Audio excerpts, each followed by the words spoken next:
nós estamos aqui para falar um pouco da disciplina de Auditoria e Controladoria do Bacharelado em Administração Pública. E para isso a gente vai entrevistar o professor Diocésar Costa de Souza, mestre em Contabilidade pela Universidade Federal do Paraná e professor do Departamento de Ciências Contábeis da Unicentro desde 1996. Ele já foi controlador interno da Prefeitura do Turvo por 2 anos e atualmente é o contador-geral da Prefeitura Municipal de Guarapuava. Também estamos aqui com o professor Ivonaldo Brandani Guzmão, também mestre em Contabilidade pela Universidade Federal do Paraná, professor do Departamento de Ciências Contábeis desde 2002. Já foi controle interno da universidade por 2 anos e atualmente acumula os cargos de auditor e controle interno desta universidade. Primeiramente, vamos perguntar ao professor Diocésar, com relação ao controle interno da Prefeitura Municipal de Guarapuava, como que ela está organizada e quais as principais atividades que são desenvolvidas pelo controle interno naquela instituição. Professor Diocésar. O controle interno hoje está legalmente constituído através de leis e decretos e ele possui funcionários específicos que trabalham direcionados à área de análise e gestão da administração pública. Ele possui uma característica de secretaria, mas é um staff da administração do prefeito. E essa diretoria ela tem autonomia de fazer as análises de gestão e de controle orçamentário, financeiro e patrimonial dentro da administração pública. E ainda o controle interno tem a condição de emitir normatizações, instruções normativas para que a administração como um todo possa seguir as suas orientações. Em termos práticos, as atividades principais são em que sentido, em que aspecto?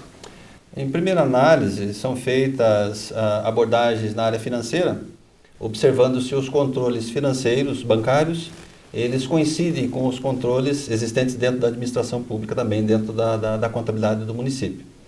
Também o controle interno é responsável para analisar os planos e os programas de governo dentro do plano plurianual, lei de diretrizes orçamentárias e a lei orçamentária anual, fazendo um link entre todas essas leis e os programas que estão sendo executados pela atual administração. Professor Ivonaldo, e na universidade, como que se estrutura o controle interno e quais são as principais atividades desenvolvidas pelo controle interno? Atualmente, assim como na prefeitura, o controle interno está regulamentado por portarias, né, tem uma legislação específica, onde determina o cargo do controle interno, que atualmente está vinculado diretamente à Secretaria de Controle Interno do Estado do Paraná. Então, nós fazemos, como agentes, né, do controle interno, auxiliamos a Secretaria do Controle Interno do Estado a atuar junto às autarquias, no nosso caso, junto à universidade.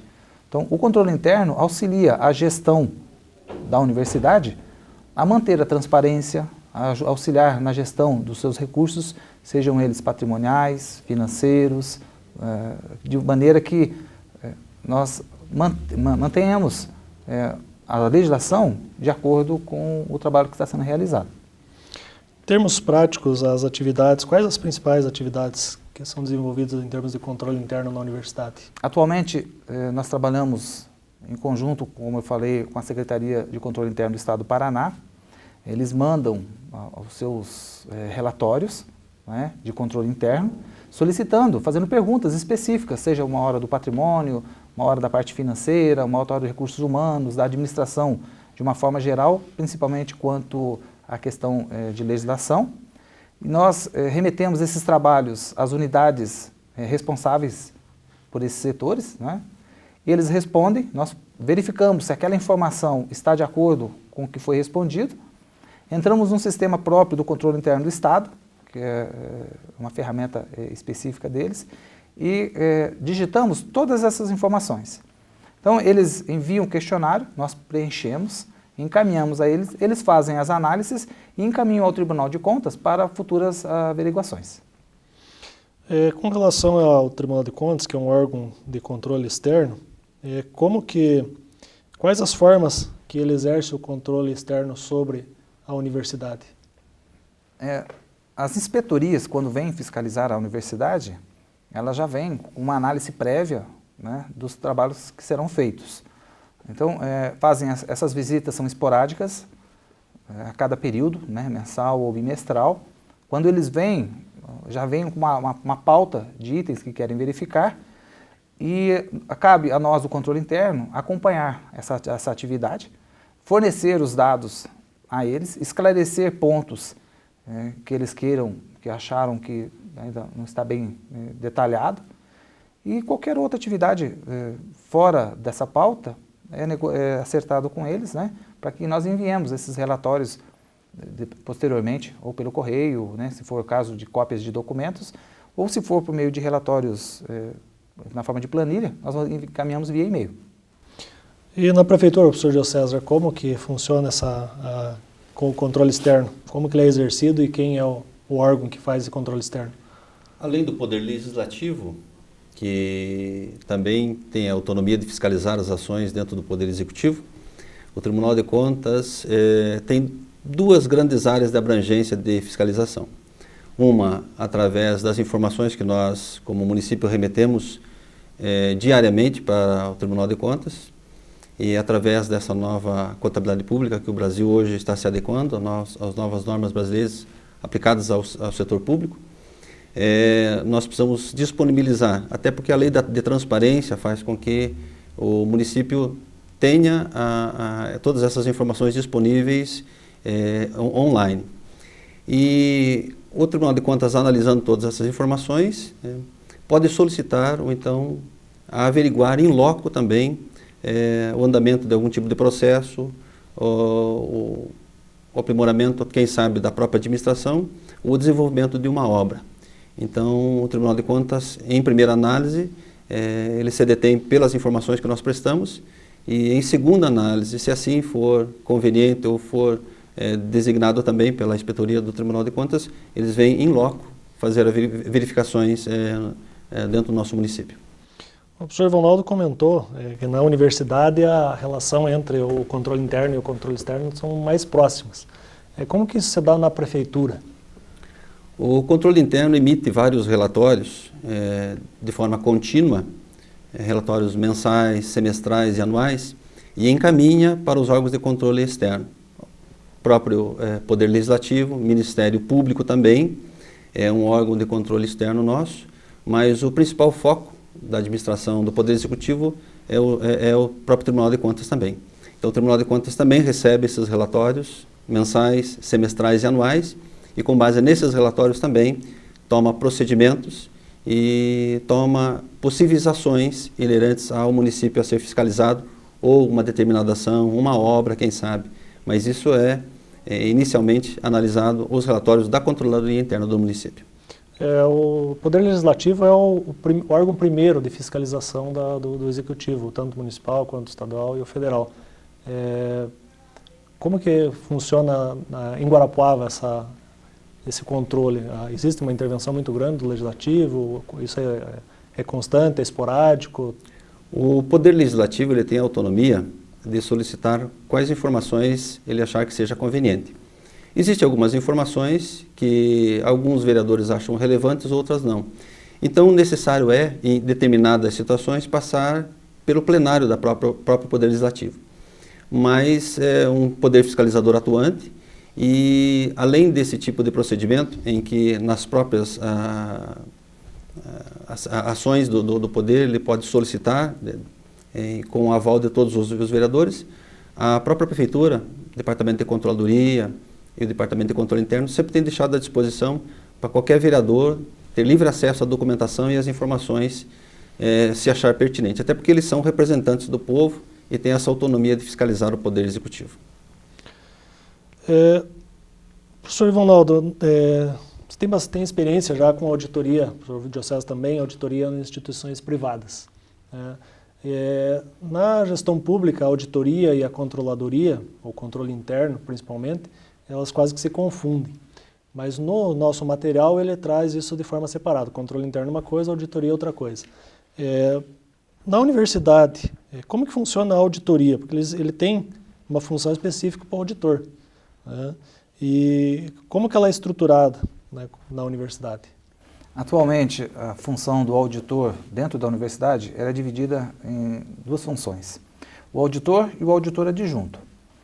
O professor mesmo comentava, a diferença entre a auditoria na entidade privada e a atividade pública, ela basicamente se dá em relação à forma como são feitas as aquisições. A empresa pública se reverte da necessidade de abrir um processo licitatório para fazer qualquer tipo de aquisição, seja de bem, seja de serviço, não é? Então, enquanto na empresa privada a compra, as movimentações financeiras são delegadas a um gestor financeiro, ele faz a compra e adquire e distribui esses recursos, a diferença básica para a entidade pública é que, para que inicie essa compra, eu tenho que abrir um processo licitatório. Então, a auditoria hoje trabalha em cima da legislação, né, da entidade pública, e trabalha com essa necessidade de que a licitação seja o mais transparente possível e siga as duas leis, né, utilizadas para a compra de materiais no estado do Paraná, que é a Lei 8.666, que é uma lei federal, né, a Lei de Licitações, e a Lei 15.608, que trata das aquisições no estado do Paraná, precisamente. A universidade, devido à sua característica de instituição de ensino, ela trabalha com muitos equipamentos para a área de pesquisa. E a legislação trata esses equipamentos de forma diferenciada, não é? Uma série de dispensas, que nós chamamos de dispensa de licitação, que é um processo licitatório. Então, eu entendo que na entidade pública, basicamente, nós, como universidade, a auditoria atua como um órgão de auxílio à gestão, no caso a reitoria, para que seja mantido a norma, seja ela nos procedimentos de licitação, seja ela na aplicação dos seus recursos. Professor Diocésar, na prefeitura, a situação é um pouco diferente da universidade. Existe um órgão, uma função específica para a auditoria interna? Nós temos os controles internos. Tem essa função aos quais deverão ser desempenhados por funcionários concursados. Não pode ser funcionário ou então um pessoal definido somente pelo chefe do Poder Executivo. Ele pode coordenar, mas dentro dessa área de controladoria interna, necessariamente tem que ter os funcionários que são de carreira. Até porque as administrações públicas, elas são passageiras. Então, como sendo uma função chave dentro da administração, o controlador interno, ele tem que ser um funcionário escolhido dentro do próprio quadro da administração, concursado, mas que tenha capacidade e tenha condições de exercer a função ao qual o prefeito vai delegar a ele, que seria a área de controladoria interna. Especificamente de auditoria, não da forma como foi comentado, mas assim de controladoria interna mesmo. Também é comum as instituições privadas serem contratadas empresas de auditoria para fazer uma verificação, né, se aqueles procedimentos que foram adotados internamente estão corretos e se não existem alguns problemas, né. Na prefeitura também acontece isso, ou pode acontecer isso, de contratar uma auditoria externa, ou o tribunal pode indicar, o legislativo pode indicar a necessidade de uma auditoria externa? Existe a possibilidade de contratação de empresas dessa área de auditoria, desde que exista uma necessidade para que esse tipo de trabalho possa ser desenvolvido. Então, existindo uma suposta necessidade em que a própria controladoria interna não consegue ajudar ou auxiliar, é possível a contratação de uma empresa terceirizada. Mas ela vai ter que passar por esse processo daí licitatório, conforme o professor Ivonaldo comentava, até porque existem várias empresas que podem desenvolver esse mesmo trabalho. Mas, dependendo da abrangência, dependendo da necessidade, dependendo da informação que o atual gestor necessite, ou então uma análise de procedimentos anteriores, é possível a contratação de uma empresa de auditoria para fazer um determinado serviço dentro da administração pública do Poder Executivo Municipal. Professor Ivonaldo, na universidade existe essa possibilidade de uma auditoria externa ou isso fica restrito à parte interna e ao Tribunal de Contas?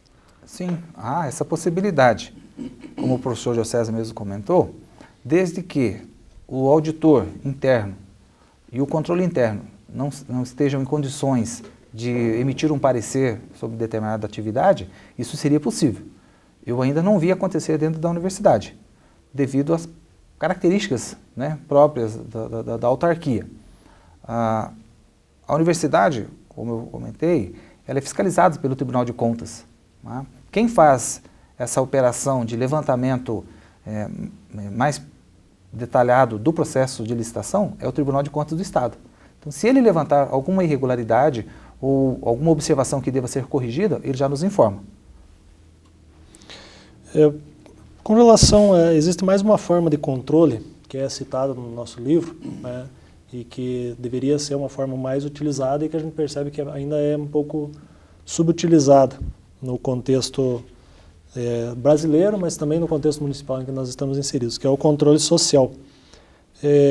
Aqui na universidade, professor Ivonaldo, existe alguma forma de controle social? Quando e como isso acontece?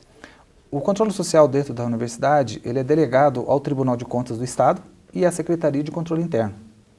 Cabe a essas duas entidades levantar as questões apresentadas, não é? E trazer para a administração observações ou solicitações de correção. Atualmente, quem faz de maneira mais objetiva esse trabalho é o Tribunal de Contas do Estado, por meio das suas fiscalizações e análises, e o controle interno do Estado, por meio da sua secretaria, por meio dos questionários de avaliação. Então, uma vez que a Secretaria de Controle Interno encaminha esse questionário, eles são muito objetivos nessas análises, né? Eles encaminham várias questões, perguntando como foi adquirido, de que forma foi adquirido, como é que está sendo aplicado, né, determinado recurso, como eu comentei no início dessa entrevista, e aí nós respondemos, né, por meio dos técnicos que fazem essa avaliação. E o Tribunal de Contas faz essa forma de controle por meio das suas verificações, né, dos processos, das movimentações, dos pagamentos, dos controles do empenho que são realizados por meio do sistema CIAF. Né? Então, esses são os controles sociais que são delegadas, né, a essas duas entidades. Internamente, nós temos, por exemplo, um órgão de ouvidoria na universidade e temos o controle interno, que podem receber por parte de qualquer um dos funcionários ou por parte dos cidadãos informações ou reclamações ou indícios de problemas.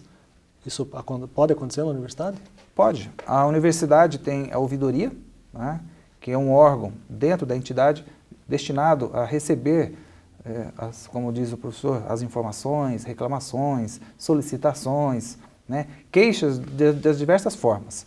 Atualmente, qualquer agente universitário, qualquer acadêmico, qualquer professor pode fazer essa solicitação. E ele ainda tem a ouvidoria do Estado.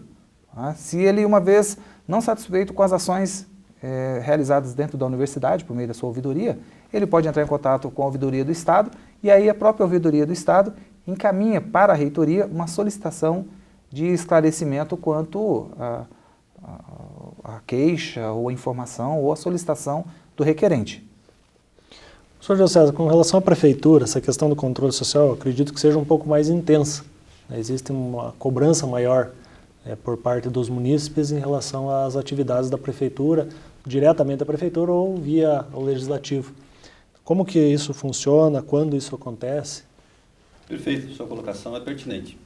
Na administração pública, no Poder Executivo, a cobrança é bem mais intensa mesmo.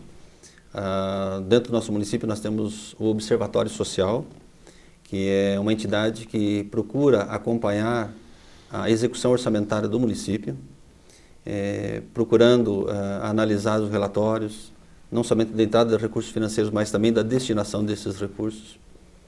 Além do Observatório Social, cada uma das secretarias e as principais secretarias, como a Secretaria de Educação, Secretaria de Saúde, elas possuem os seus conselhos específicos. Por exemplo, a Secretaria de Educação tem o Conselho Municipal do Desenvolvimento da Educação Básica, que é o Fundeb. Então, formado por vários profissionais também do segmento governamental, alguns vereadores e até usuários também desse sistema. Então, eles fiscalizam os recursos financeiros canalizados, direcionados especificamente para a área de educação. O Fundo Municipal de Saúde também é a mesma coisa. E nós temos também as entidades, as associações de bairros, que também, da sua forma, da sua maneira, procuram controlar as ações do Poder Executivo. Então isso para nós, todos esses aspectos são controles sociais, até porque queremos que a sociedade tenha esse conhecimento e participe das ações que o município também desenvolve. Até porque a legislação contempla que para aprovação da LDO, que é a Lei de Diretrizes Orçamentárias, é necessária também uma audiência pública. E essa participação da coletividade é interessante, ela é válida e tem o seu percentual de representatividade também dentro das ações do próprio Poder Executivo. Então, é mais amplo, é mais abrangente do que a própria universidade. O Poder Executivo ele tem uma responsabilidade maior com a sociedade e procura cada vez mais fazer isso transparente, tornando as informações cada vez mais acessíveis, não somente para os órgãos, mas também para todo e qualquer cidadão e para as demais entidades. Só para esclarecer aos nossos acadêmicos, que são de vários municípios, não só de Guarapuava, né, se um deles quisesse fazer uma reclamação ou uma denúncia, aqui em Guarapuava, onde ele teria que fazer isso? Existe uma ouvidoria? Tem, o município tem uma ouvidoria, uma secretaria específica para isso, e ele pode chegar até a ouvidoria municipal.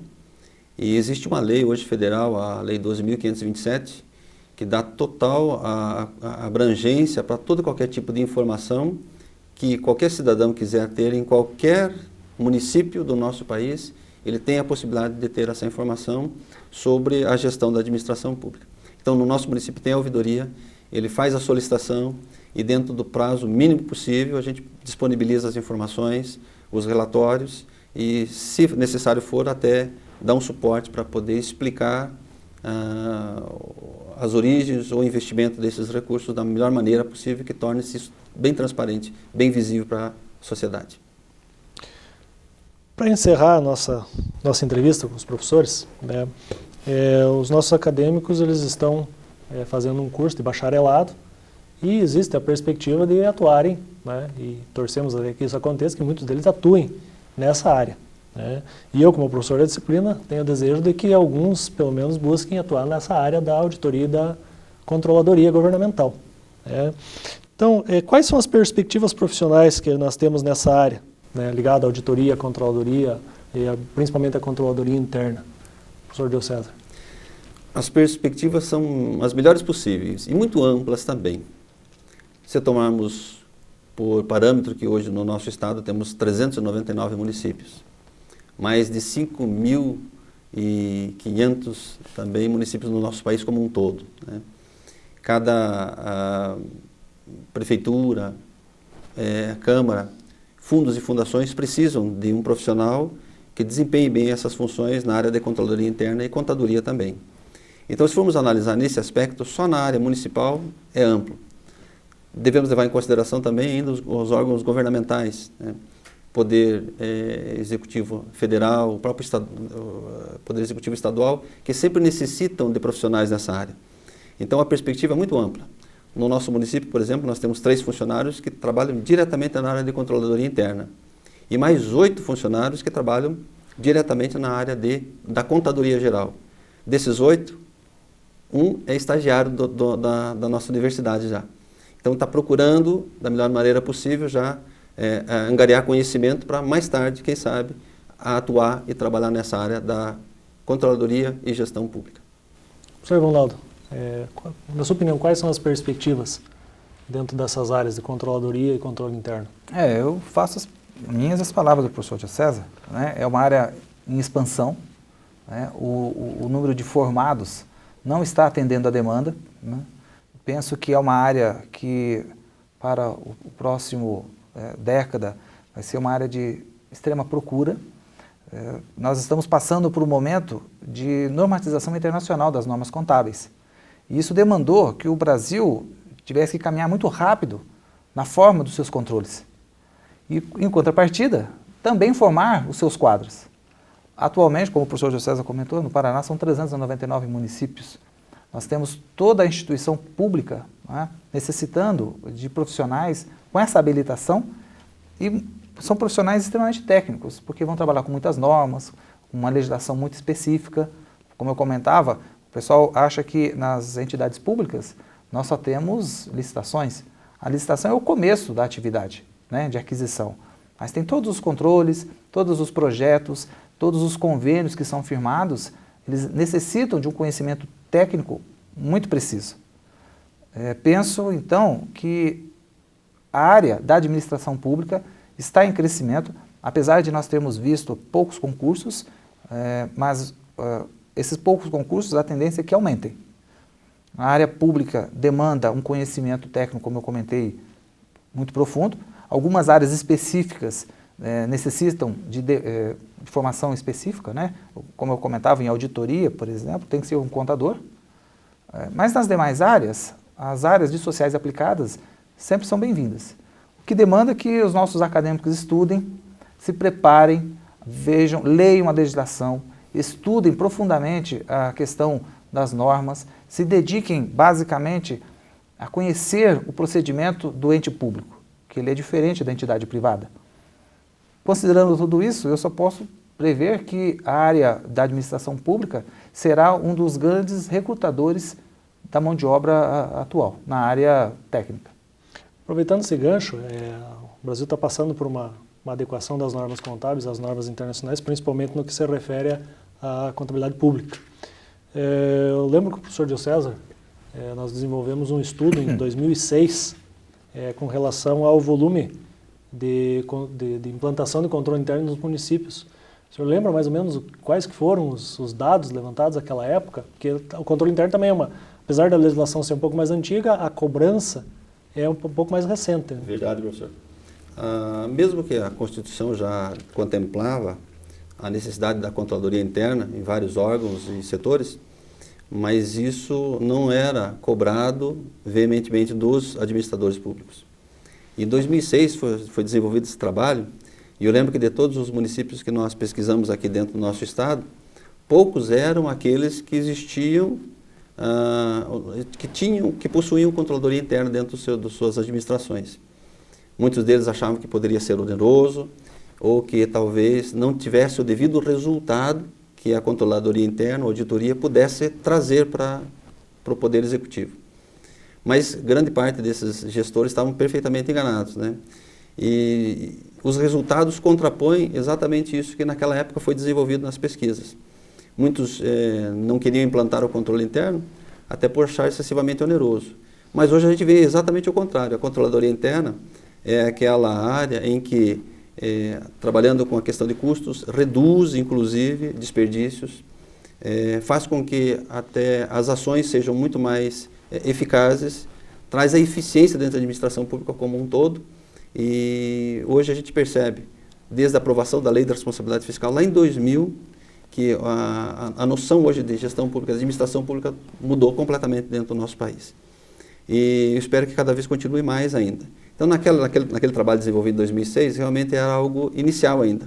Mas, se não me engano, apenas 3 municípios dentro do nosso estado, daqueles pesquisados naquela época, tinham o controle interno. Hoje, os 399 municípios do estado do Paraná possuem controladoria interna formada e atuante.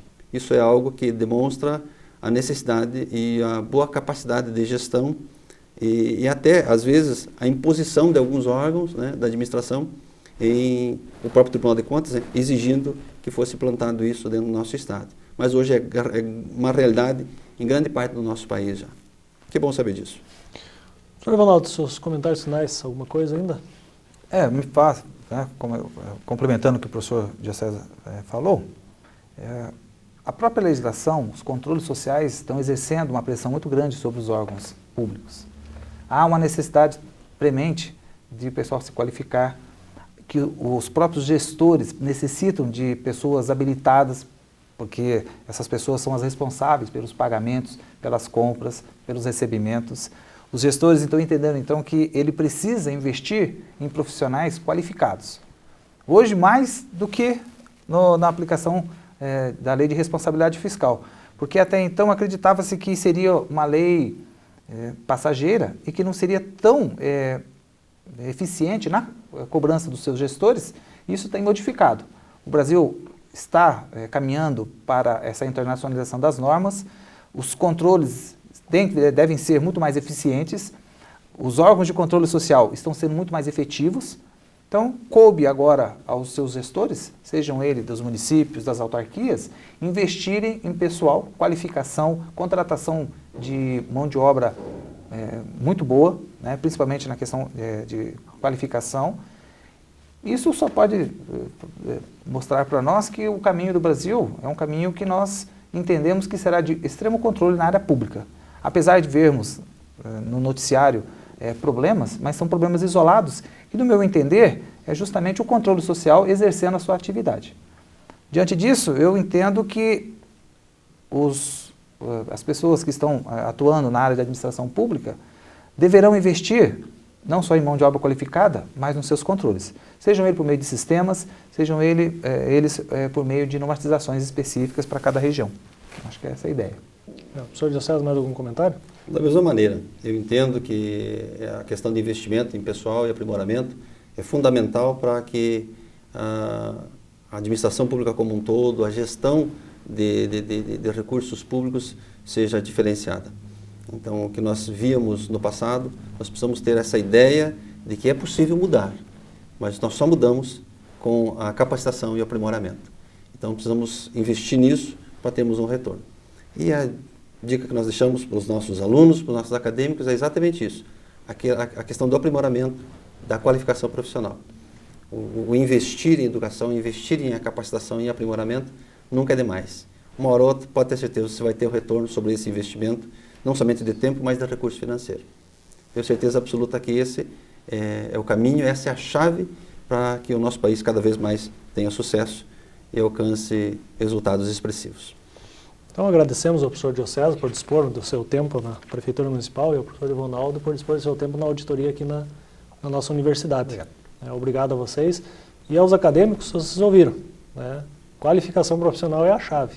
Se vocês querem seguir carreira nessa área, se qualifique. E se vocês querem seguir carreira em outra área, da mesma forma vão ter que se qualificar. Muito obrigado.